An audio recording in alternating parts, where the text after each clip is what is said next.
to adapt to my teleprompter. Man, I can't hear you guys very well.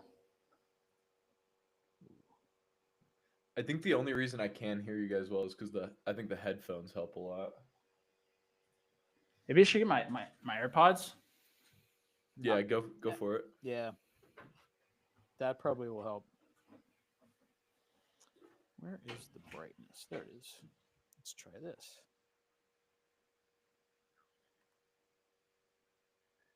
Teleprompter out, out. And we'll leave that on. Oop.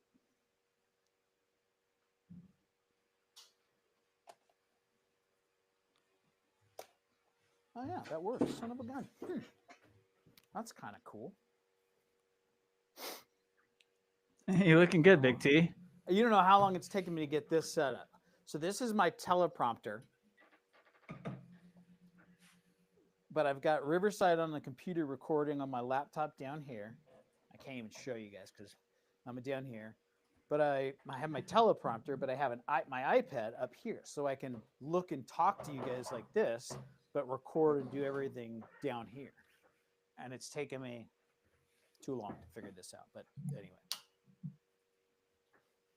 But this is probably what I'm going to do too, Luke, for the fish tank one. So now that I have the setup, it's easier for me just to move it over in different spots. That's what happened. Gotcha. Every time I would tear it down, and I'm like, and then like, oh fuck, how did I connect up shit? Anyway. Yeah, I'm excited to get those ad creatives made and all that, because I was going through some of our old discoveries, because I was like, who do we really want to pull through our process? Because with ads we have a lot more say in that, and so I was thinking through like, we want the people who were willing to pay like 8,000 a month, 7,500 a month. Like, we want as many of those people as we can, because then they're an easy sell on the 3,000 something a month. So yeah, I can hear you guys so much better now. But is my mic though is Your not mic's good. coming? Oh, it's good So you just need to do the setting. Yeah, it's fine. because But it's when connected. When you enter the studio, you do have to select like AirPods for speaker, but microphone being your other microphone. I might have to go out real quick because I think my microphone is on my AirPods. Just do as it. long Just as it's leave and come back in, and you'll see how Yeah. you do it. Because I had to do that for this too.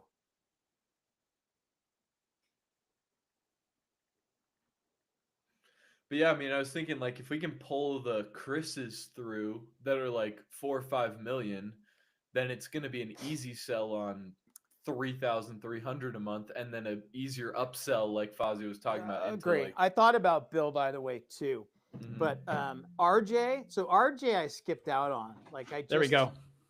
You know, RJ I kind of skipped. I figured because gosh, isn't there a lot of like confusion with RJ and all that with he's kind of going on his own. I need to talk Yeah. with him, but anyway. So let's now that we're just in case I don't think anyone's tuning into our YouTube live, but if you are, congratulations. All right. All right. So you know how we start these things out. Ollie, do you remember how we start this out? Doing your technical settings. I no, I don't. How do we The start first these thing. things out? What is literally the first thing I say every time? What are we going to talk about today? There's someone who's paying attention. That's a good question. That's a good question.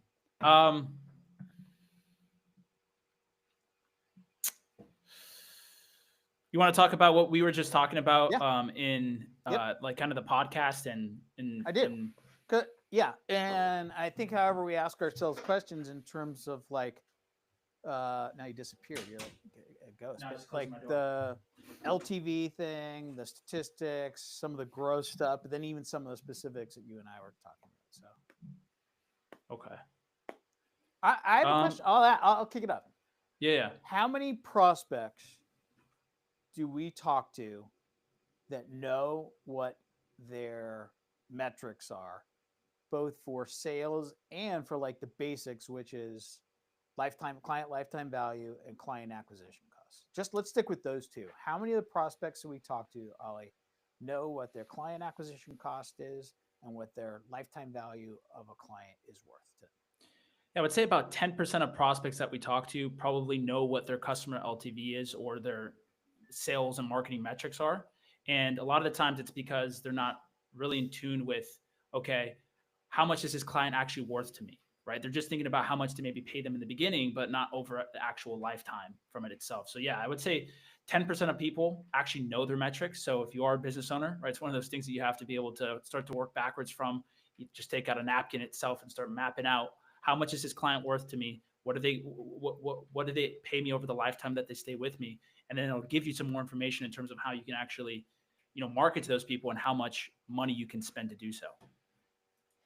I think and so from my standpoint, that's the first thing we need to start with before you invest in any sales and marketing activities, period, right? Which is, what is the lifetime value of each client that I have, and I'll get to that in a second. And what is the client acquisition cost, right? And for the lifetime value, even just a rule of thumb, just an easy way to do it is like, okay, great, how much revenue did you drive last year, right? $1 million. Let's use big numbers. $1 million, right? Round numbers. $1 million. And how many clients do you have? We have about 10 clients. Okay, well, some of them paid a little more and some pay less. That's okay. We're just looking for an average, right? Like that's what it is, right? So you take the million divided by 10, you now have, really, it's not even effective a lifetime value. It's just what that client is worth to you that year. But it's 100,000, right? So then you kind of just work backwards from that. Be like, okay, great. If I know that that's what a client is worth to me, right? Then I can then start to assess what I'm willing to pay for a client, that client acquisition cost, right? And then I can start looking at the different avenues of what I'm willing to do or what I want to look to do in my sales and marketing efforts. And more importantly, the timeline, right? Because I think so many times everyone's like, I want to fill my pipeline now. And it's like, that's not realistic. And we all know that, right? But if you start back from those two metrics and then establish a plan, a 12-month plan, you can look back from it logically and from a number standpoint, like, yeah, this works.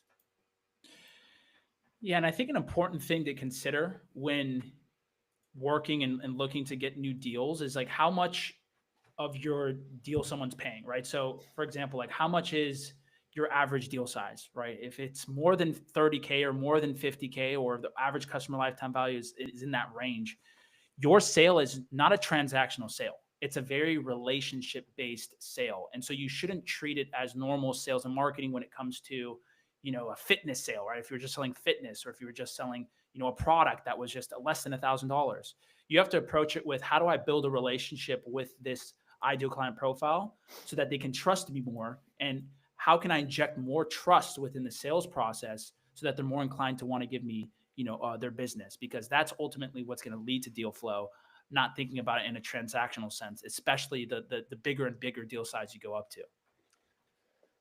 Yeah, and I think it's really interesting because I was actually just playing around right before this with a LTGP to CAC calculator for us as we build out our ad spend. I think you meant I did too. I was like, wait, is that the rainbow stuff or LTPG? Is that what you said? No, LTGP. Can you break down the acronym? Lifetime. It's what Fazio calls it. You just gotta dumb it down for me. Like I literally was like, wait. I think you forgot the C. Yeah, I thought he forgot the plus or something.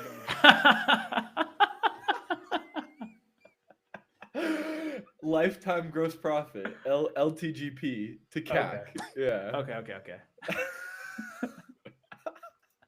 But anyways, I was playing around it with before, and like Fazio puts these numbers here where like when you're looking at the LTGP to CAC, minimum is like 6, amazing is anything 20 plus. And I was just now, as you guys were talking, putting in like typical numbers for what our clients see.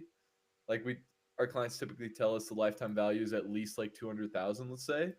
I mean, it just gives you so much freedom for what you can spend per qualified call. I mean, like if we're spending $500 per qualified call with 100,000 LTGP, I mean, that's a 40 LTGP to CAC ratio, which is double the amazing range. I mean, even if we're having to spend $1,000 per qualified call, if you have that high of a lifetime value, you're at 20, which is amazing. Like you have so much runway to spend money to acquire calls, and like your customer acquisition cost here. Like if your customer acquisition cost is 5,000 because you pay $1,000 per qualified call and you close at 20%, I mean, you're paying 5,000 to make 100,000 in the long run. So if you throw 300, it's really powerful.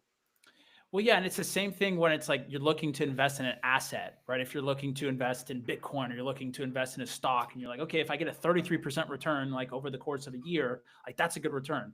But if you think about it in the same sense of your business, right? If you can get a 40-to-1, LGTP to CAC ratio, that's like putting $1 in and getting 40 out. Right. And so if you can really nail that ratio as a business, I think that's the biggest thing is always you're trying to figure out is like, what is my CAC to LTGP ratio? And how do I, figure out how much money I can put in the front end and how much I can get in the back end? Because then it's just like a vending machine, like I always say. I want to stick with this analogy. I liked it from an ROI standpoint and looking at it like a stock, right? Because if you were to buy a stock at a day and time in 2025, depending on what day you bought it, if you bought it low and then it goes up, right? But you're not really looking at it. You should be looking at things long term, right? If you take the Warren Buffett, analogy, right? Like, so if you say, "Hey, I'm going to buy this stock and I'm going to hold it for 5 years. Do I think it's a good company? Do I think it has the ability to go up in value over that 5 year price or over that 5 year time frame?" Then it doesn't matter what day I truly buy it in 2025, right? Like, I mean, yeah, you can make the argument that you could, but like it's looking at it long term and it's saying, hey, do I value that asset, and do I can I bake my return on investment off of it over a 5 year timeline? And I'm going to take that back to in terms of investing in sales and marketing, as a B2B firm, right? You're not going to look at something and say, hey, is this something that's going to work for me in 3 months or over the course of a short time period? You look and say, and that's why we're looking at the client lifetime value. It's like, we hear it from folks all the time. Oh, my clients stay with me forever, right? And I get referrals from them, or they get future work, or they go on to other companies and they bring me in there. It's like, okay, well, that's a longer horizon, right? So you look at that and say, if that's a 5 year time frame, right? And someone will say to us, oh no, that's over 10 or 15 years. Well, let's just stay in 5 years, right? And you put together a strategy that's based on that lifetime value over just a 5 year period. Again, it makes everything much easier in terms of driving back that client acquisition cost and giving you a lot more runway to work with for a strategy that you can say, hey, if this works over the course of the next 12 months, I'm going to be in good shape with, the client acquisition or with the lifetime value that I have for these clients over a 5 year period. Yeah, I think one of the biggest things we see there is just people in this industry, founders in this industry aren't willing to make the necessary time and financial sacrifice that it takes to build a system that is going to act like an ATM for you. What so many people don't realize is it takes a ton of time and it takes a decent amount of investment for you to be able to, have that type of return. But when you have such a high LTV and you keep clients for so long, you can afford to spend a lot to acquire those customers. But the big thing is you have to be willing to wait to see the return on that spend. And that's where so many people go wrong is they'll like make an investment into like a marketing system or something, and then they forget how long their sales cycles are. They forget how long, it takes to build that genuine relationship for such a high ticket offer. And so then they turn off the spend, they quit 6 months in, or they quit 4 months in, and then they never get to see the actual output of what they were building. And it's one of those cases where if you can just delay your time horizons 12 months, 15 months, however long, you're going to see that return. And you only need to close one client, two clients at most to make it completely worth your while. But realistically, you'll close a lot more than those one or two. But you just have to be able to extend your time horizon. And we just see that common mistake being made is people just, they make too rash decisions on turning off marketing systems. And I think it comes down. I got a question for you, Ollie, and this is going to be along these lines, right? So, if just what Luke said, but like looking at things from a long-term standpoint, if you were a B2B, let's call it consulting firm or professional services firm, and you have an understanding of your lifetime value of a client, and you have an understanding of what your client acquisition costs are, what do you think are the best avenues to pursue from a long-term standpoint, meaning 12 to 18 months?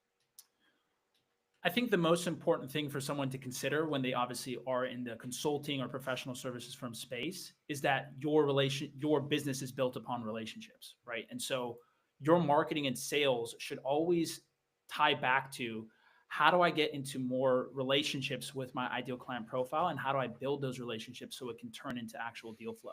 Because I think where a lot of professional service firms and consulting firms go wrong is they try to use the traditional sales and marketing approaches, which are designed for more transactional sales. They try to put that within their consultative sale, where it doesn't it's like putting a square peg into a triangle hole, and it doesn't fit. And so instead you have to always work back with how do I build more relationships. And that's why events work great, right? That's why networking works great. And so you have to think about, how do I replicate that over the digital world, right? How can I replicate what I'm doing that's working great in person over a digital world? And so one of the things that works great for that is like doing podcasts, doing live events, doing roundtables with your ideal client profile, so you can build those relationships. And it just makes it impossible to not see deal flow if you do this over 12 months. I would argue that if your client lifetime value is over 50K, maybe over 100K, you shouldn't even think about leads. Like, you shouldn't even talk about leads, in my opinion. I think you should completely rephrase that to, like you mentioned, Ali, relationships, strategic partnerships, because at the end of the day, leads are not what you're looking for when it comes to closing those high LTV deals, because it's a long process. It takes building the relationship. Nobody's going to buy from you. No lead is going to buy from you if they don't trust you, they don't know you, they don't feel like you're the best one that can get them to where they're trying to go. And so I would say for most of our prospects, they should not even say the word lead anymore. Like, that's something that we should just remove from this vocabulary. It's not leads, it's relationships.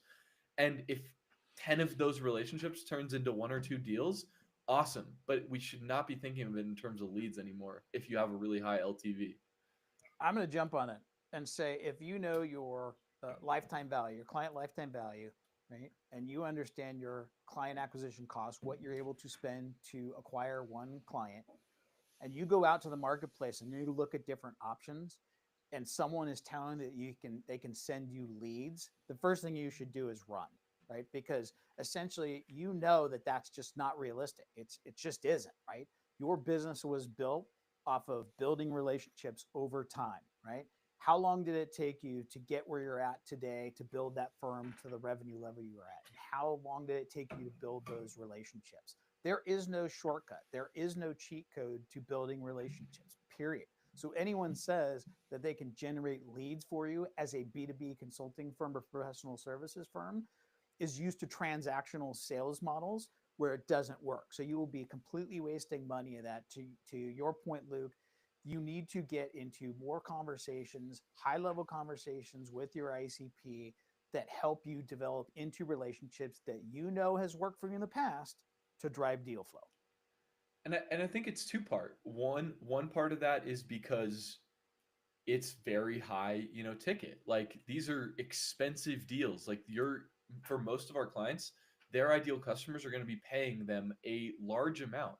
And anytime there is, a high ticket price involved, it takes a lot of trust to overcome that. But on the secondary part of that is, if you're a consulting firm, that doesn't mean you typically don't have like some one size fits all solution that you're offering to all your clients. You're offering every single one of your clients a very specific, like prescription consultation based on their current state. And so if you're going out trying to find leads that have some specific problem in the consulting space, I don't think that's a very good approach, because you have to understand what their specific scenarios, what their specific cases, and you have to build that relationship and prove to them that you have the correct solution for it. And that's where I think so many consulting firms miss, is they're like, go find me high intent leads who want my services. It's like, no, they might not even know what they need. Like, you don't offer an in the box solution. You have to understand them first before you can even understand if they are a potential prospect for you. And the reason why those high intent leads are so expensive, right? Because if you look at what platform will actually give you that, it's probably Google in some type of way, PPC campaigns, right? Because they're searching for that term, they're looking it up. But those leads that you're getting from Google, if you're running those PPC campaigns, are the most expensive leads that are on the marketplace, right? You're going to pay upwards of $2,000, $3,000 on a meeting from those leads sometimes. And you don't always know if that's going to turn to deal flow. So that can become very, very tricky very quick if you are just trying to pay for that high intent lead instead of thinking about how do I actually develop the relationship with these folks? How do I bring them through a journey with me? And how do I nurture them throughout their sales cycle?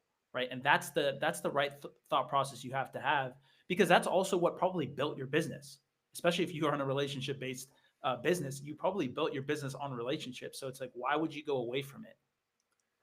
Yeah, I mean, I think I go ahead, Luke. Oh no, I was just gonna say, I mean, when we talk to consulting firm founders, every single one of them grew their business, but with that Rolodex when they started, by reaching out to people they'd worked to previously.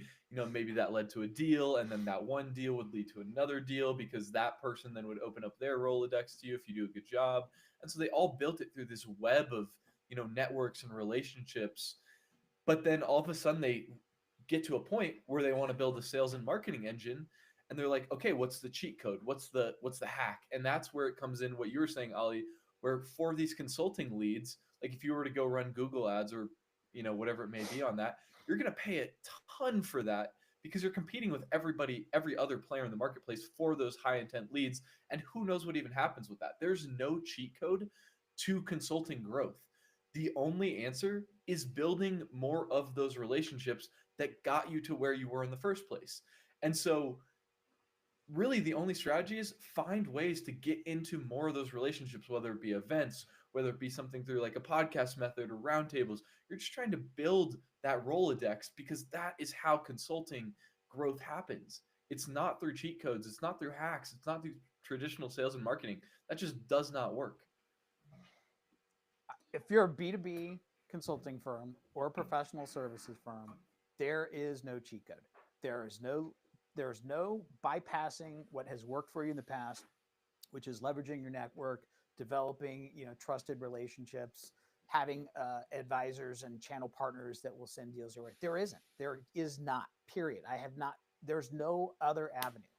But what you can do, what Ali mentioned earlier, is to leverage the digital technological tools and platforms that are available, LinkedIn Live, podcast recordings, et cetera, things of that nature, roundtables, right? To get your ICP into high-level conversations, to establish an initial conversation, and then to develop that into a relationship. It's long-term, yes, but so was your business up until this point. There were no cheat codes, right? There was no, channel partner that all of a sudden started sending you deal flow right out the gates, right? So, I would just caution anyone that's in B2B consulting and professional services firms not to go down the path of thinking that there possibly may be a cheat code for their relationship-driven business, when those cheat codes only work for transactional businesses.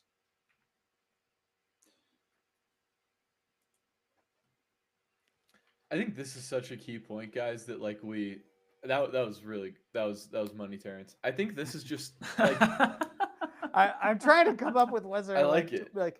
Anyway. That was good. You guys do a better job of reframing questions. But anyway, go ahead. I was just gonna say, like, this is what we need to lean into above all else in like our ad copy, our VSL. Like, there is no cheat code. I think what you said there, Terrence, is the key. Because every single one of these, like, how many consulting firms have we talked to over the years? We've talked to hundreds and hundreds and hundreds of consulting firms. Have we found a single one of them that is running ads well, that is running cold email well? Like, there is not maybe you talk to more than me, Ali, but there's not a single one that I've ever talked to. I would ask that the too, only Ali. way, is there anyone that's found anything that has worked outside of what we know has been their traditional methodology of getting clients, which is via network leads, referrals, word of mouth?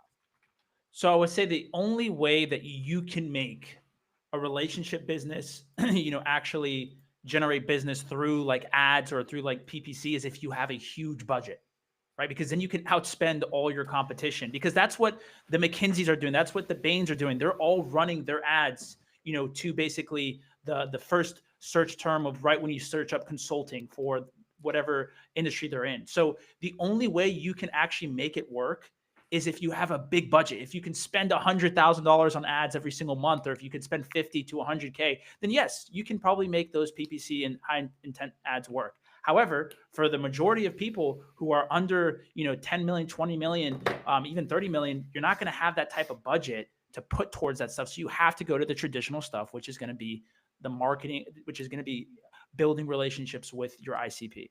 I think you make such a good point there, and I'd even take it to like even a further extreme there, Ali. Like that, I think, is a huge reason why no firms we've ever talked to have had success with it. I don't know if any firms, let's say that we talk to mostly, in like the 500K to 50 million range, not a single one of those, even the 50 million guys, you can't compete with McKinsey and Bain and those guys on ad spend. I don't think. Like you have to outspend the big players in the market to have any success there, and that's just not going to happen.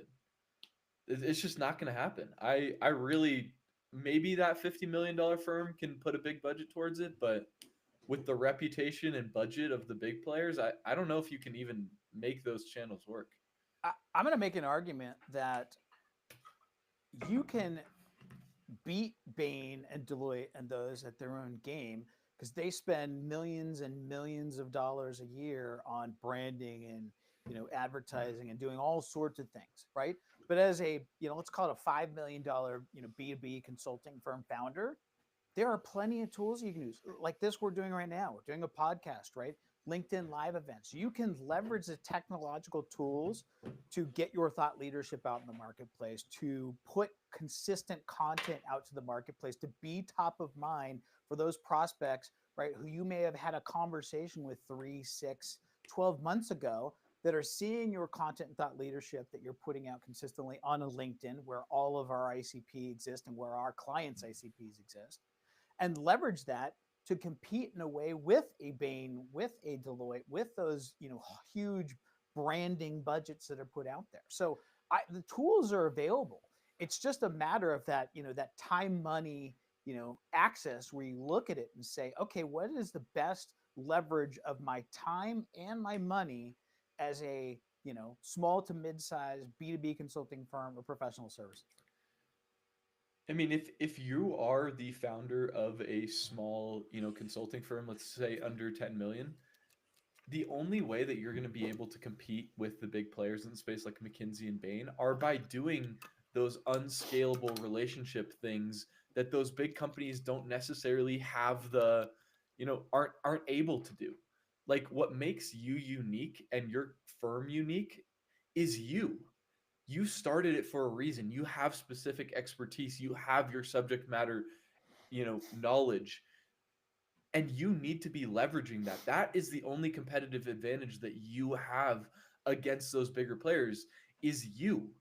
You can give more attention to the relationships during the sales process. You can give more attention to the relationships once they are your client. Like that is your competitive advantage. And so you need to lean into that relationship-based nature and understand that your personal relationship with your prospects and with your ideal client profile is going to be the reason that they would choose to go with you over one of the bigger players. It's going to be because they know, like, and trust you. And so you have to lean into that rather than trying to, just give up and say, I can't compete with those bigger players.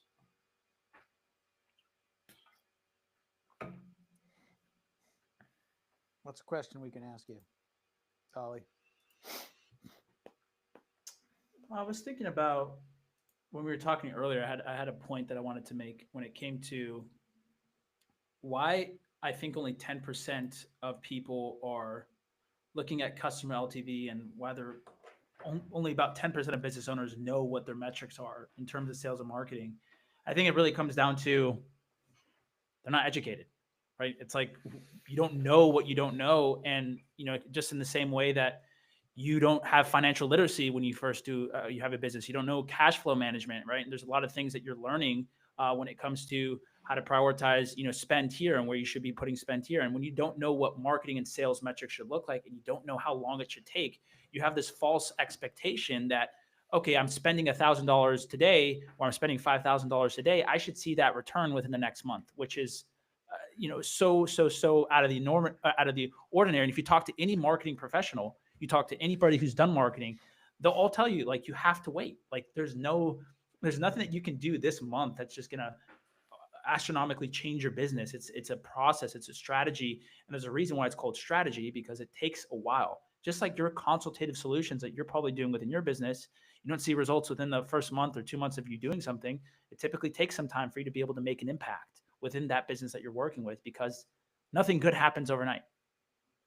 And it's why we see so many consulting firms that we speak to going through these like roller coaster revenue cycles where it's feast or famine, because one month they'll get a couple referrals from their existing network, and so they have good deal flow, and so then when you talk to them about marketing, they're like, oh, we're focused on these RFPs. But at the end of the day, you can focus on those for 1 month, but what happens next month? What happens 2 months from now, 3 months from now? Marketing is one of these things where it's the ultimate lag effect. Like the marketing system that you build today, you're not going to see the results from, especially in like the consulting industry, which is so, long sales cycles, high lifetime value of a customer. What you build today, you're going to bear the fruits from a year from now. You're not going to bear those fruits 2 months from now, 3 months from now. And so even though you might have, a couple proposals going out this month, you have to build that sustainable growth engine today, or you're going to constantly go through those feast or famine cycles as a consulting founder. I think one of the difficult things for a B2B consulting firm or professional services firm is when they've grown to the point leveraging their network, using referrals and word of mouth and channel partners to grow their firm to a certain point, and then kind of go, okay, like, what do I do? How do I scale my business beyond here? And they go out to the marketplace to find answers to their solution with respect to sales and marketing. There's not a lack of marketing and sales Legos that are out there, right, for them to choose, right? And it's hard because they don't know, much to the point you made earlier about not understanding a lot of different things that are involved in a business in terms of cash flow management, things outside of what they're good at, a consultant is good at, whether it's strategy, IT, whatnot. But, like there is too many. It's like putting me at a yard house, right? Like I love drinking beer, but you give me 110 options. I'm like, oh man, I'm going to try a little bit of this, a little bit of that, right? And as a B2B consulting firm or professional services firm, I would tell you, do not contract with anybody that does not have specific experience in helping folks in your space in a heavy relationship driven business model. Because if you do, it is absolutely going to be a waste of both time and money, which are the two most important things you have as a small, consulting firm or professional services firm. I think that's the number one the number one reason as to why most consulting firms or professional service firms have had bad experiences with, lead gen or these outbound agencies is because they're thinking about how do I bring this person a lead, but not thinking about how do I help this person build a relationship, right? And that's the fundamental thing that you were just touching on that's wrong with a lot of these outbound agencies, because they're used to working with maybe SaaS or these lower ticket products that they don't require these relationships that need to be built in order to sell something, right? So if you are thinking about outsourcing, you're looking to someone that's going to be able to help you build out a relationship building system. Make sure that they've worked with consultants in the past. Make sure they have that professional service experience, because that'll tell you whether or not they know that the core of your business is building relationships. I think one of the biggest challenges too that we see with consulting founders is they grow their business up to a certain point, with their network and referrals, and then they plateau. So then they go look for traditional marketing strategies. They read a couple books, they watch some videos, and they see that, oh, maybe they should be getting like 20, 30 leads a month. And I think that this is a fundamental problem with the expectations that consulting founders have when they finally try to build that marketing and sales system, is that yes, in other businesses, in more transactional industries, 20, 30 leads a month is a great target. But for consulting type founders, this fundamentally ruins your expectation for what you're expecting to build with your growth engine. Because realistically, you cannot build 20 to 30 relationships a month as that founder. And it's just not going to happen in the consulting industry. And so instead, the proper expectation that we've found with our clients that have been successful is, how can I go build 5 to 7 high value strategic relationships every single month? And what this does is, by properly framing that expectation, it causes these founders to value each of those connections and each of those relationships exponentially more. Because when you're just going for 20, 30 leads a month, it's just a commodity. They're just coming in the door, and do they have intent? If not, throw them out the door. That is not how it works in the consulting space. You need to value every single relationship with your ICP that you have the opportunity to build.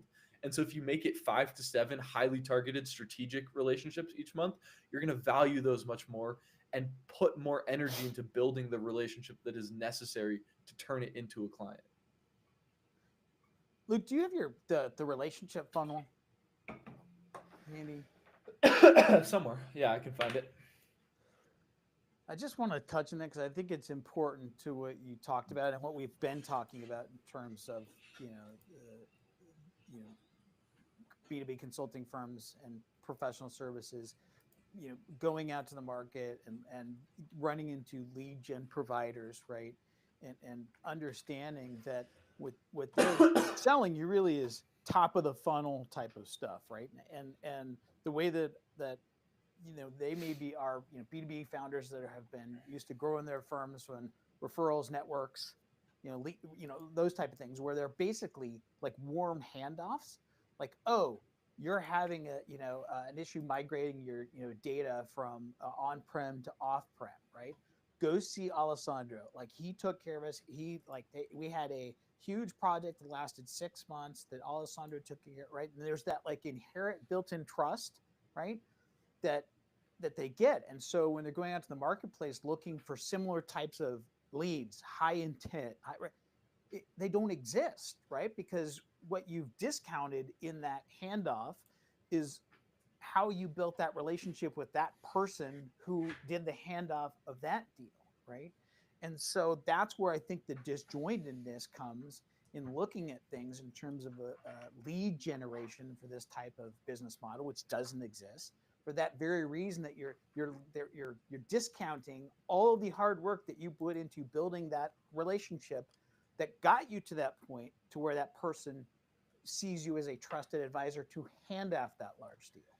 And I think it's like you make such a good point there. And Ollie, you've used this analogy, but consulting firms are used to getting business like if we draw it back to a dating analogy, like imagine if your best friend comes up to you and is like, hey, I know this girl, she's awesome, I've known her for 10 years, like she's a really cool girl, I think you guys would get along great, I think you guys should go on a date. That date, and he's obviously saying the same thing to her, and so that date is a completely different first date than if you were to meet a girl at a bar or whatever, or meet a girl on a dating app where you don't trust each other at all. And that's how consulting firms have grown up to this point, is they're used to having people from their network hand them deals where there's already trust built up. And then I think the fundamental problem is when consulting founders try and break away from that to build a sustainable engine, they go out there and all these traditional marketing, agencies, these traditional marketing tactics, they're like, oh yeah, when you get into the real dating world, it's the same thing. Like, it's the same thing. There'll be tons of trust on that first call. Like, they'll have intent, and that's just not the case. Like, when you actually try and go to cold prospects in the consulting industry, they are not going to be anything like the warm leads that you're used to getting from your network. Just like if you were to go on a date with a girl from a dating app, it's not going to be anything like the date that you went on when it was your best buddy's, friend and whatnot. So it's a completely different thing. It's just expectations are completely misaligned. This is I'm going to pick up on this, right? So we joke, like, I met my wife through our neighbor from across the street, right? And I joke that, like if I had ran into Beth at a bar, I don't know if it would have happened, right? Like, it just probably wouldn't have, right? But yet, like, we were both introduced by this neighbor of mine. So I lived across from this family for, I don't know, 25 years, right? And she was the teacher with Beth, right? And so she knew both of us. She knew Beth for about 12 years, right? So she knew both of us very well, right? And that handoff gave me a little bit more runway to work with, right? Because Beth was probably like, "Who is this joker?" Right? But like that mutual relationship, right? That took both of us 10 to 25 years to build before we got to that point. And yet, if I said, "Hey, I want to cut that process out, just go straight to a dating app and meet someone like Beth who I'll marry," that's not realistic. And I think everyone that's watching this as a B2B consulting firm owner, founder, or professional services would agree the same exact thing. That's not realistic. But I think a lot of times we forget about those things and just think about, where it picked up right then and there, rather than all of the hard work we had put into, the relationship that got us to that point to where the person was introduced to us. I think it's such a great analogy because I mean, like, how many touch points, like how many dates or whatnot, do you think you skipped in that process with Beth? Like, where was the trust level at by the time you got there? Probably like at least 3, 4 dates or so. Like you're over Oh, that more than that, initial like easily, right? you're over Because that that's initial like, is this a weirdo? Like I don't know anything about him. Like, I mean, you got past that. You got past the hardest part. yeah. We got to go back to that. That is such a good analogy. This is Yeah. It's this just, conversation we're having right now is what distinguished us. Like as Yeah. soon as we I was talked telling about this on Luke. growth plans, people are like, "Oh shit, yes." And now even Terrence, with the analogy you keep giving, which you give Zach and Seneca, it's like, how'd you grow up to this point? How long did that take you? How many relationships do you have to build? Do you think there's a cheat code for that? No.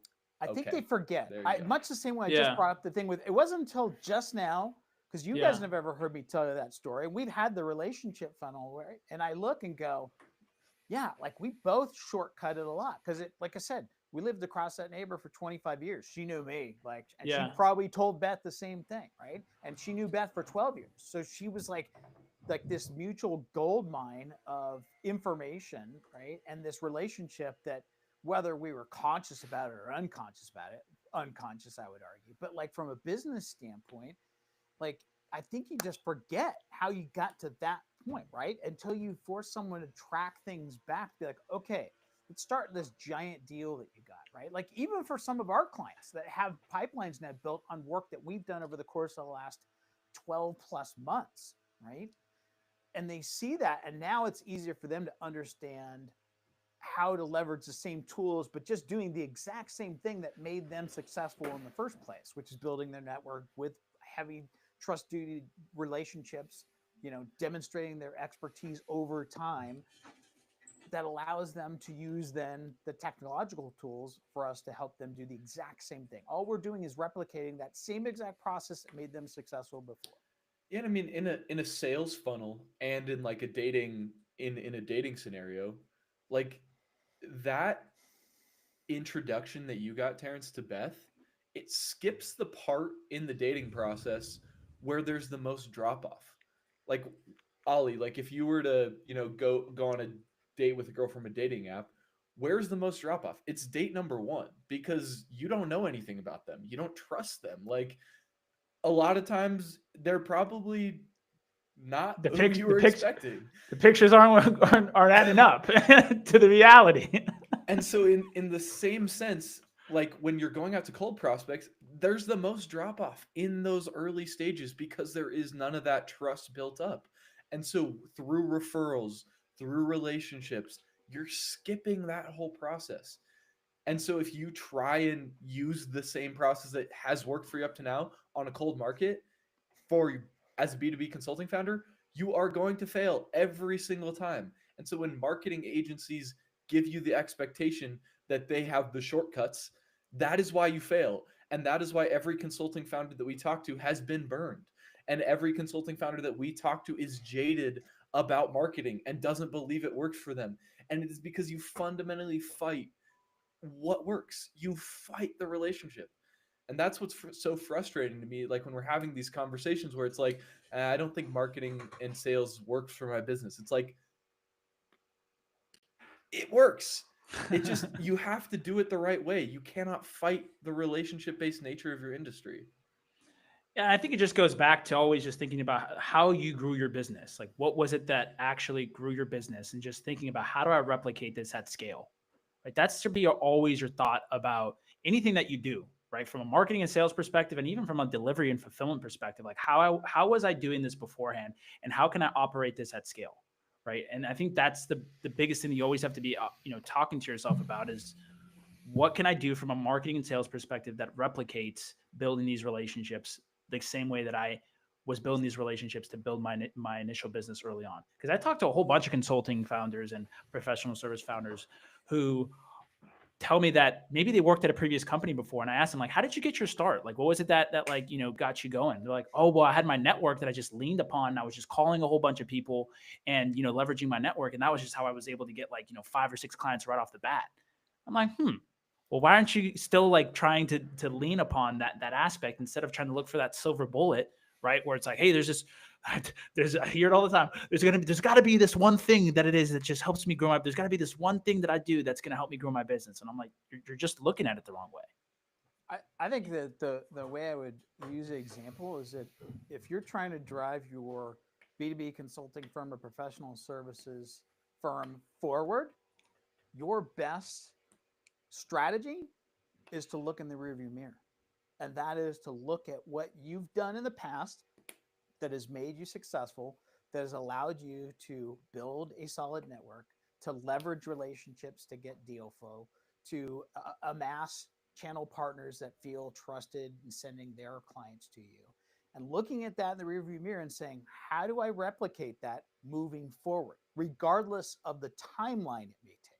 And to say, what are the things that I can do to replicate that process that I've used to be successful over the last 5, 10, 20 years, and do that moving forward? And you know what I think is really interesting? You know what I think is really interesting is most consulting firm founders, they recognize that they built their business based on relationships, and maybe they've been in business for 3, 4, 5 years, and they've leaned on those relationships. But then when they turn to marketing and sales, they expect there to be a quick solution. At the end of the day, the best way to grow your firm is to do exactly what you did previously, which is build more relationships, grow that Rolodex, and have an extended contact list of people that you can reach out to, check in, see how they're doing, see what they need. But it is all up to having the wrong time expectation, because those relationships that got you your start in your consulting business, it's not like all of a sudden you started your business and then those relationships were, all of a sudden willing to refer you deals. They were willing to refer you deals when you got your start because you've known them for 5 years. You've known them for 10 years. You worked with them at a previous company. They saw how good you were. Like, they know the quality of your work. And so those relationships were a long time in the making. And so if you expect to go out there and build new relationships and close deals overnight, you're fundamentally going against what worked for you before.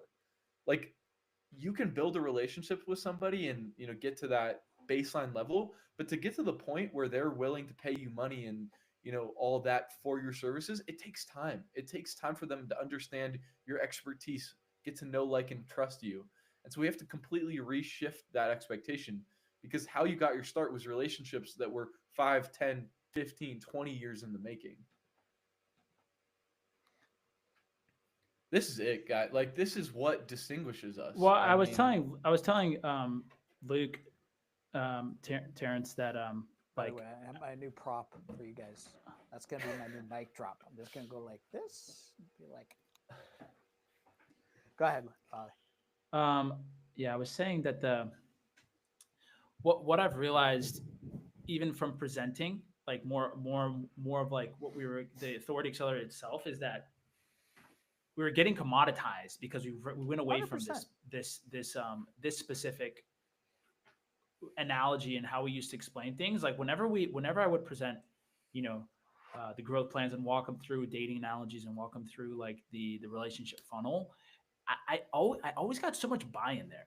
I always got so much buy-in. And I bet on top of it, you didn't get the, well, show me statistics, show me impressions, show me, show me poll. 100%. 100%. Yeah. That's what was so powerful and allowed us to use this Well, and I think model and analogy before we had social proof, because they didn't need necessarily like the social proof, because they bought into how different we were. We're the And only because ones in we the talked market to their talking pains. about this. Yeah, because and they we went talked through it. exactly their pains. They Yeah. went through it. I think that Yeah. was the biggest thing too, is like whenever someone goes through it, they're like, wait a second, like you guys are eating your own dog food. I'm like, yep, do exactly what we're telling you to do. You know, And that's, I think that it's- was so good about that process, is like we genuinely, I remember, like, I obviously I haven't been in sales in a while, but like Terrence, when we were doing growth plans together and we were doing the discoveries and the intro calls, by that like third call with them, by the time we're presenting a growth plan, it was clear that they genuinely knew us, liked us, and trusted us, and like we had a connection with them. Mhm. Like I'm thinking, I was just looking through a bunch of our old prospects because I was trying to find old discovery calls. I'm like, wow, like I really liked these guys. Like we shot the shit with them. We got along really well. Like we built the connections with them. It I was think something that indicates that too is that I bet you we could reach out. We've done it in the past. I bet you we could reach out to any of them at this point as a like a prospect that's been through our process, right? And say, hey, I have an idea. Do you have 15 minutes so we can jump on a call with you? That they would. And if you think about other sales processes that all of us have been in, there aren't many of them that I'd be like, yeah, I'm willing to give that guy 15 minutes call, right? Like no, because I thought like, of them as salespeople. Like I thought of them as a salesperson where I was hopping on to see if there was like a fit for me in the business at that given moment. I didn't build a deeper relationship with them, but with all of our prospects that we've ever had in with using this model, I feel that deeper relationship. I feel like they are somebody that, you know, would happily go get a beer with us if we were in their city at that time.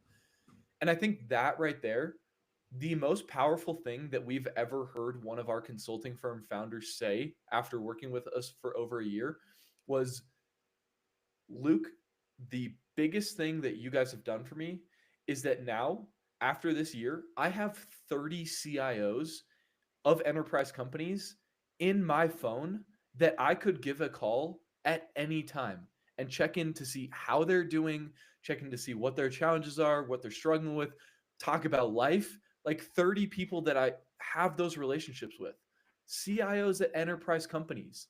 Like you don't think that's going to lead to something, those relationships, and those relationships are a long time in the making, and maybe some of those won't lead to deals, you know, for another 2 years, 3 years. But with that genuine relationship, when any of those CIOs has a problem with their IT infrastructure, they're going to give this client of ours a call. Like it is, you're not commoditized because it's the relationship and people buy from people. I gotta run, guys. go sell I see here something. I see it says stop here. Should I hit the stop or should I just hit leave? Am I the studio No, owner just here? hit leave. No, Okay. just hit leave. Ollie's a That's right. host also for some reason. It says. If you just hit leave, it'll be fine because Okay. I've got it on mine. So All right, cool. Luke right, and guys. I'll finish up. Ciao. Later. Alright. Ah, man, this is We're really, still live, really, by the way. Yeah. yeah. This is really, really, Yeah. like, this is what we strayed away from. This is our entire business. Agree. And I think, as we've talked about, the reframe or the incorrect framing. Mm-hmm. Yes, the incorrect framing of it to the point to where whether we needed to reframe it or clients misunderstood or it was us miscommunicating that it wasn't lead generation and in fact it was basically, you know, putting into conversations with their ICP and not putting the two, connecting the dots directly because it doesn't, that doesn't exist in their other business or in their model up until this point. But understanding some of the other components that became important in it, which is putting out content and thought leadership, and then leveraging the different technological tools to be able to scale what they've made them successful in the past, which is, you know, the abilities to develop those relationships and add more of those CIOs to their Rolodex, et cetera. And putting all that together, right, and understanding now we have the total framework. Mm-hmm. this is our VSL. Like this has to be a big part of the. I think you take this, the transcript of this, and feed it back into Was and make just this. thinking And that, this is yeah. why these are really so good too, right? Yeah, we get the video shorts, which just help too, but it helps us talk through and articulate those points from the Mhm. three of us that we can then feed back in, right?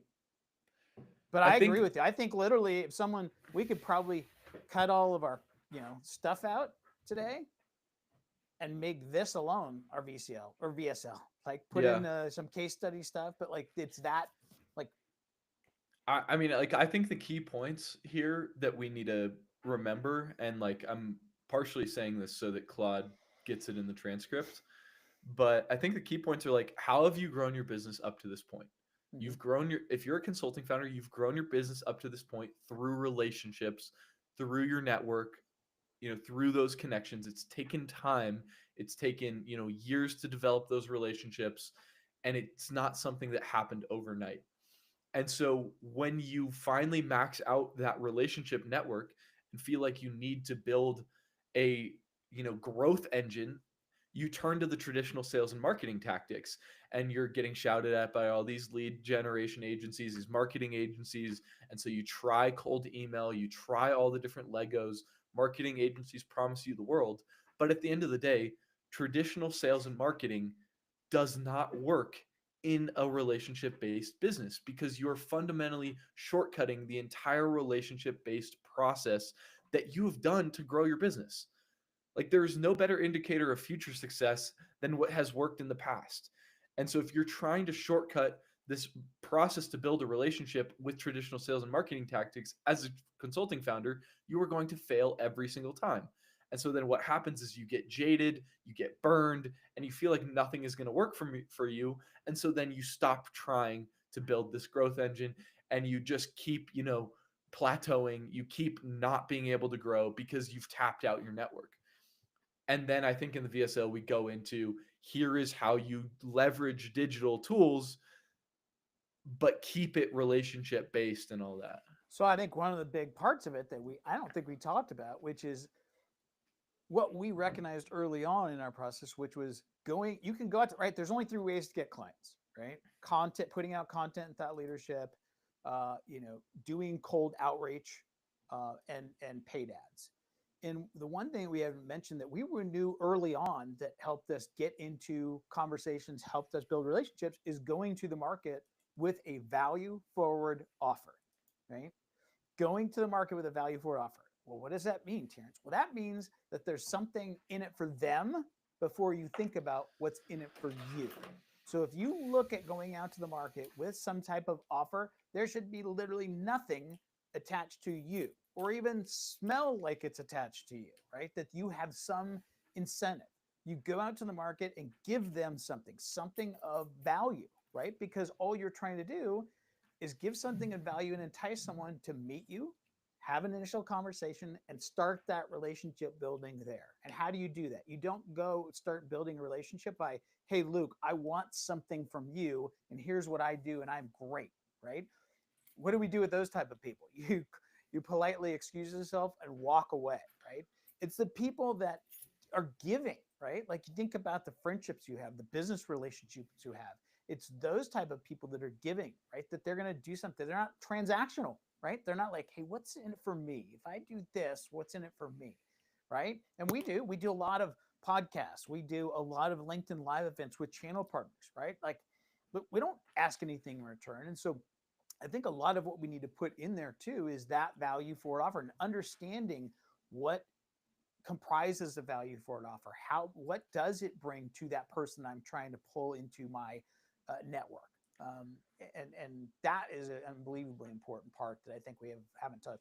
Yeah. And I think it's like everybody tells us, oh, like if I had more relationships with these key people in my ICP, then obviously I'd have more business. But like, I don't know how to do that. How do I actually build relationships with, CIOs at enterprise companies or CTOs or CEOs? Like, these are busy people. And it comes down to, if you can't figure out how to get into relationships with the right people and start those relationships, then you're not thinking enough through what's in it for them. And like, how can I provide as much value to them as possible? Because if you put the right value proposition in front of anybody, you can get 15 minutes of their time. Like there is every single human out there, there is something that if you put it in front of them, you could get 15 minutes of their time. It is not impossible. You're just not doing it the right way because you are thinking about what's in it for you. And that is the key problem. And I think that right there, Terrence, is fundamentally why we have such a strong connection and like personal relationship with all of our clients, even the ones who don't end up becoming clients, just the prospects, because we reached out to them with a value forward offer. Then throughout our process, we provide them with value and value and value. We build a genuine human to human relationship with them. We know about their families. We know about what's going on in their businesses. We know about their hobbies, their personal lives. And at no point in there are we putting in front of a hard sales pitch in front of them ever. And so the reason, like, I'm every salesperson I've ever gotten on a call with, if they reached back out to me now, I would not get on a call with them. Like, I don't have a personal connection with any of them because they are strictly there for transactional purposes. And that is such a key point. It's like, what's in it for them? How can I provide value? How can I nurture this relationship? I don't care what's in it for me because I know if I provide enough value and build a good enough relationship, when the time is right, there will be something in it for me. And that's what everybody misses in this consulting space when it comes to building the marketing engine is what's in it for them. Don't think about you. Like, and that is another problem. Sorry, just to go off on a tangent here, is so many consulting founders wait too long to build their sales and marketing engine to a point where they then feel that pressure of like, oh, I have to bring in a deal next week. I have to bring in a deal this month. I have to bring in X number of deals this quarter.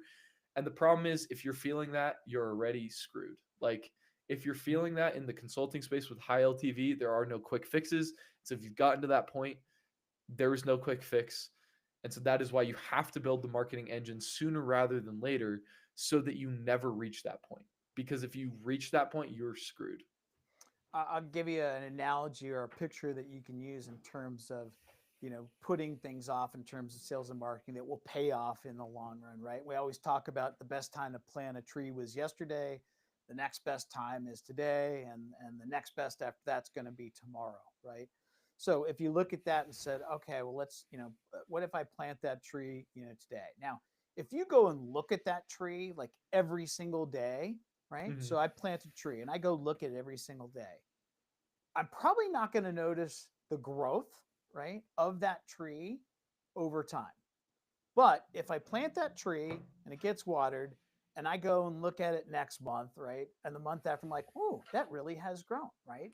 So I think it's one of those things too where you got to plant the tree today. You just kind of keep watering it, keep doing the things, and don't sit there staring at it, waiting for it to bear fruit. Like, hey, where's the leads? Where's the deal, right? You wouldn't do that with a tree. You wouldn't do that with a tree you just planted. You know what it's going to take. You know, you need to water it, needs to get sunshine, it needs to grow for the course of 6 to 12 months before you can then go. And the next thing you'll know is 6 to 12 months from now, you'll be like, this thing's bearing fruit, much like my marketing efforts. And the thing there is, like, if you build the marketing engine early enough, you're able to make rational decisions and think long term like that. Because when you're in a good cash flow position and you decide to build the engine in that state of mind, you can understand that yes, these efforts are going to take 6 months. These efforts may take 12 months. But 12 months from now, future me is going to thank the me today that took action. But if you're making marketing and sales decisions from a scarcity perspective and having that cash flow pressure on you, you're not going to be able to make those long-term decisions that are going to be the best for you in the long run. And so for founders that are in a good cash flow position, you have to build that sales and marketing function today for your consulting business, or you are going to find yourself in one of those famine cycles where you aren't able to make those good long-term decisions. And we have seen B2B founders that have, unfortunately, right, they go through the feast and famine and then the cash flow good, cash flow bad, and then say, okay, well, now we're going to pull one of the marketing Legos. Now that we have cash, we're going to pull in the marketing Legos and pulling different sales marketers. hire a sales guy to replace them in the sales process, but then not giving that salesperson a process or a methodology, of what's working. And that's why I like to use the analogy of the pulling out sales and marketing Legos, because you can't just put together a strategy with just pulling them out individually, right? Much like most of our consulting firm professional services clients, right, don't go in with a one size fits all, or hey, here's the magic bullet, right? Mm-hmm. Go in and get do a full audit, and then understand what the goal is, and then kind of put a strategy in place that you deploy over the long term, right? It's the exact same. And that's where I go back and say, I always keep saying, let's, the very least, go back and start with your client lifetime value. Start with that. That will help you determine your client acquisition costs, so what you can spend in terms of putting together a budget, and then putting together that long-term marketing strategy that revolves around the things that you did that made you successful up until this point. And truly looking backwards and understanding where those relationships started, how long they took, what was involved to get you to the point to where those started to bear fruit in terms of deal flow. And a situation that we've seen dozens of times, Terrence, is we're not in a great cash position right now. And, if we just get one of these deals, or if we just get two of these deals, then we'll start thinking about sales and marketing. And we see that, we talk to these founders, and unfortunately now we've had many of them come crawling back to us after 6 months, after a year. And, when we catch up with them, it's like, okay, last time we talked, you were in this tough financial position, but if you close a couple of these deals, then you were going to build out that sales and marketing function. How has that worked out for you? And every single time the answer has been, well, we're actually now in a much worse position than we were a year ago. And it's heartbreaking to see, because Mm-hmm. you understand, the logic there, where it's like, oh, if I'm not in a good cash position, I can't, invest the money into the sales and marketing function. I just need a couple more deals. But at the end of the day, it's really a chicken and egg situation, where it's like, if you aren't investing in the sales and marketing function, that is the root cause of you feeling that way. That is the root cause of your cash flow instability. That is the root cause of all the issues that you're having in your business that you feel like are preventing you from investing in sales and marketing. And so we've had a couple different cases. We have had clients where they push it off. They're like, we're in a bad situation now, but when we're in a better situation, we'll invest in it. They always come back a year from now and they're in a worse situation than they were before. And then we've had clients who've been in tough situations. They're like, but we know that this is the answer to it. And the clients that make that leap and invest, they're in a 10 times better situation a year from now than the clients that push it off. And so sales and marketing is not one of those things that you can build when the time is right. It's one of those things you have to build, because everything else is dependent off of that. It has to do. I think the biggest thing is for those B2B consulting firms or professional services firms to go and to look and say, with a high degree of success, I'm going to have a high degree of success with this strategy, is that long-term viewpoint, which is no surprise. And this absolutely will work. If you are a firm who has happy clients, who has built their business thus far off of referrals, network, leads, and word of mouth, and successful channel partners, if you have those factors, this absolutely will work on a long-term strategy, right? And to your point, we've seen that with clients both that are in good positions and bad positions in terms of cash flow, and put this decision off. We had a conversation with one the other day, that we had talked with a year and a half ago, and wanted to double their business, the size of their business, right, from I believe $5 or $6 million a year, within 3 years, in order to make an exit, right? And we talked to him today. It's been a year plus, and he is no closer to that number. In fact, he's still at the same number. And his response to us that he was too busy to look at this right now, because he's got 5, RFPs that he's doing, right? And really, those RFPs are not going to get him any closer to his $10 million. But again, there's never a good time, right? Like, and ultimately, if you want to maintain where you're at, you can probably just stick with the same strategy. That is, this truly is a strategy that will help you scale your firm beyond referrals, word of mouth, and kind of network channel partner leads. But if you don't start today, it will not happen. Yeah, I mean the number one determinant of success that I would say we see in our consulting and professional service founders is the long-term mentality. You know, the clients that have had the most success with us are the ones that understand that building relationships and building a growth engine for a high ticket, long sales cycle business like consulting or professional services doesn't happen overnight. The ones that understand that and can commit to building a growth engine for the next 12 months, 6 months, you know, even further on than that, the ones that can commit to that are the ones that succeed. Because I can guarantee you that if you, over the next year, build 5 new strategic relationships with your ICP every single month, and you put out the thought leadership content that builds the trust and builds parasocial relationships, if you can do that for the next year, that's 60 new relationships with your ideal client profile over the next 12 months. Is there any way that you can rationally tell me that that would not lead to deal flow if you go into each of those relationships with a value forward approach, trying to build a relationship? Like 100% that is going to work for every single person that commits to it. But the problem is, if you look at the results of it in 3 months from now or in 4 months from now, and you decide to quit in 3 or 4 months, then you are never going to reap the fruits from that process. And so that is why long term mentality is one of our qualifications to even be considered to partner with us. Like, we will not take any partners on who we do not truly believe has a 6 to 12 month, horizon and runway on the marketing efforts. Like, we won't even consider it, because we know that people who don't are going to quit after 3 months, quit after 4 months, and they're going to feel like it was a waste. But the ones that can commit to it for 6 to 12 months and beyond are the ones that succeed. And so if you're a consulting or professional service founder, that is the number one key to building a successful growth engine. It is that long-term mentality and realizing there are no hacks to building a pipeline overnight for your business. That'd be my mic drop right there.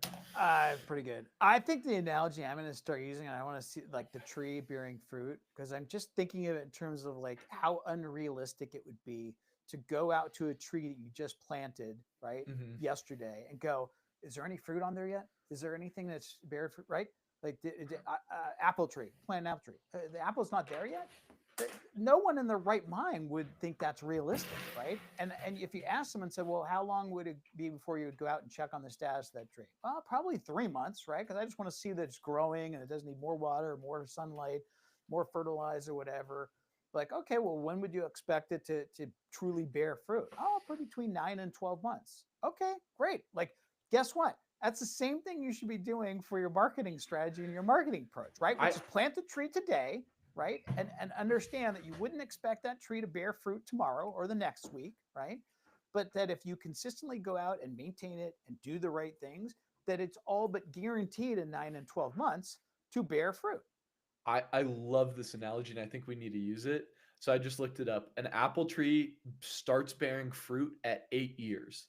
And so I think what the great analogy here is, imagine going out and planting an apple tree and knowing that, that in hindsight, we know that the apple tree is going to take 8 years to bear fruit. But you plant that apple tree, and in year 1, you go check on that apple tree and there's no fruit. And you're like, this damn apple tree doesn't work. So you dig it up and you go find a better apple tree and you plant that apple tree.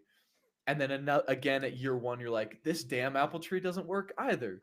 And so then you go plant a new fruit, and you are never, ever going to get the fruit from your apple tree if you give up on it after 1 year. And it's the exact same way when it comes to building a growth pipeline for consulting and professional services. If you check on that marketing and growth engine at month 3 and realize it hasn't, closed you a 100K deal yet, hasn't closed you a 500K LTV deal yet, and you're like, this stupid marketing process, it doesn't work for me. And you cut it off. And then you go try another one. And 3 months in, you cut it off and it doesn't work. You are never going to reach that sustainable growth pipeline, just like you're never going to bear fruit from that apple tree if you keep digging it up before it's ready. I love that analogy. I love the analogy too. The only thing I think I find it better, I don't like the 8 years that it takes. I know. I wish it was something quicker. Let's find one. I will be able to find one, but I think it's a great analogy because The other thing it does is it gets them to understand like something outside of market, right? Something they could understand, which is logically, like from a logical standpoint, would you go out and plant a tree tomorrow, right? And expect it to bear fruit in 2 months, right? Like the answer is no. Like, fuck, man. Like You I know got what this will do, Terrence, is increase our LTV by framing it in this way too. correct, correct. And it's true. I mean, at the end of the day, it is true. Like that's why I was thinking of the analogy because I'm like, yes, I know if I plant that tree, I'm thinking about like our garden. Like when we go plant our, here's a good example. Like personally, like we plant our garden every spring, right? Like strawberries and all this stuff, and like every year I'm like, man, I hope it bears fruit faster. I don't say it like that, but I'm like, dude, I hope stuff comes up faster, right? Mhm. And like it doesn't. It takes the same amount of time every time, right? But it's like I don't go out every day and be like, hey, did I have strawberries today? Or hey, did this thing already pop blueberries out, right? But like understanding that like the expectation, right? Like my expectation is not logical, right? And I know that, but it's like until you have that direct analogy with something like this, do you like, is that realistic, right?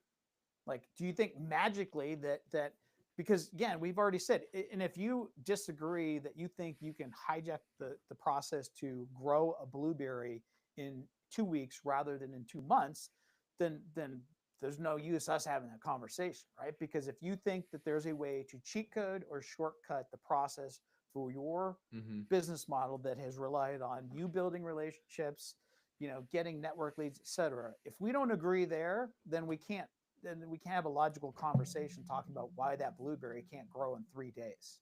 Yeah. I'll be back in 1 sec, man. I gotta All right. go to the bathroom real quick. Yeah, I'm going to do the same. I think we're still recording live if you wanna. Oh yeah, let me stop it.